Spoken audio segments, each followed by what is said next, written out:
എൻ്റെ എല്ലാ പ്രിയപ്പെട്ട കൂട്ടുകാർക്കും നമ്മുടെ പുതിയ വീഡിയോയിലേക്ക് സ്വാഗതം. ഇന്നത്തെ നമ്മുടെ വീഡിയോ വളരെ രുചികരമായിട്ട് തന്നെ തയ്യാറാക്കി കഴിക്കാൻ പറ്റിയ ബീട്രൂട്ട് ചിപ്സ് ആണ്. വൈകിട്ടത്തെ ചായക്ക് നല്ല ചൂട് കട്ടൻ ചായയോടൊപ്പം എന്ത് കഴിക്കാൻ ഉണ്ടാക്കണമെന്ന് ചിന്തിച്ചിരിക്കുമ്പോൾ 2 ബീട്രൂട്ട് ഉണ്ടെങ്കിൽ ഇതുപോലുള്ള ചിപ്സ് തയ്യാറാക്കി കഴിക്കാൻ പറ്റുന്നതാണ്. അതുപോലെ തന്നെ ഉച്ച ഊണിനും സൈഡ് ഡിഷായിട്ട് വളരെ സ്വാദോടുകൂടി തന്നെ നമുക്ക് കഴിക്കാൻ പറ്റുന്നതുമായ ഈ ഒരു സിമ്പിൾ ബീട്രൂട്ട് ചിപ്സ് എല്ലാവരും വീടുകളിൽ തയ്യാറാക്കി നോക്കണേ. ഉണ്ടാക്കിയെടുക്കാനായിട്ട് വളരെ എളുപ്പമാണ്. അതുപോലെ നമ്മുടെ കുട്ടികൾക്കൊക്കെ ഈ ഒരു രീതിയിൽ ചെയ്തു കൊടുക്കുകയാണെങ്കിൽ അവരൊരുപോലെ തന്നെ ഇഷ്ടപ്പെട്ട് കഴിക്കുകയും ചെയ്യും. അപ്പോൾ വീഡിയോ കാണുമ്പോൾ നിങ്ങൾക്ക് ഇഷ്ടപ്പെടുവാണെങ്കിൽ തീർച്ചയായിട്ടും നിങ്ങളുടെ വിലയേറിയ ലൈക്കുകൾ തരാൻ മറക്കല്ലേ. അപ്പോൾ നമുക്കുടൻ തന്നെ നമ്മുടെ വീഡിയോ കണ്ടു നോക്കാം.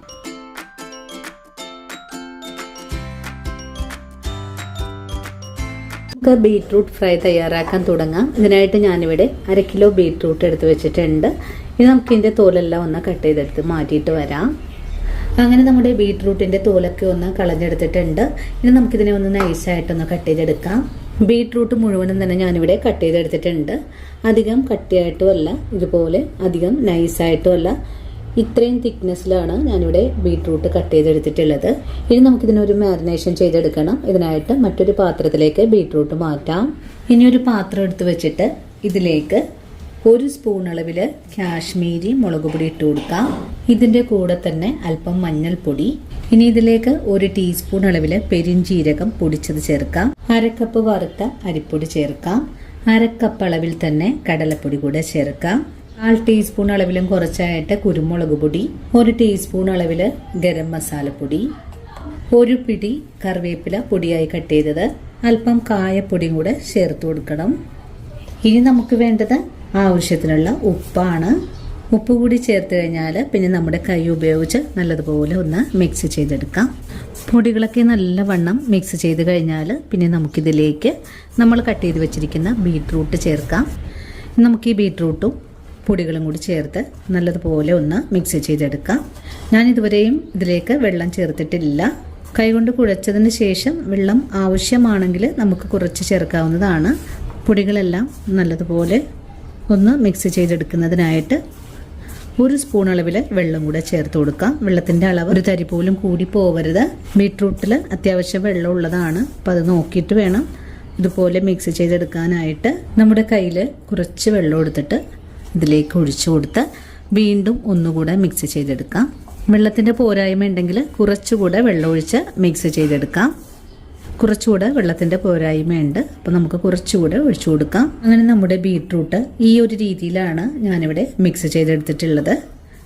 അധികമൊന്നും വെള്ളം കൂടിയൊന്നും പോയിട്ടില്ല. ഇനി നമുക്കിതിനെ റെസ്റ്റ് ചെയ്യാൻ വെച്ചു കൊടുക്കേണ്ട ആവശ്യമൊന്നും തന്നെ ഇല്ല. ഇനി നമുക്ക് ബീട്രൂട്ട് ഫ്രൈ ചെയ്തെടുക്കാം. ഇതിനായിട്ടൊരു അയൺ പാൻ അടുപ്പിലേക്ക് വെച്ചിട്ടുണ്ട്. പാനിനി ചൂടായി വരട്ടെ.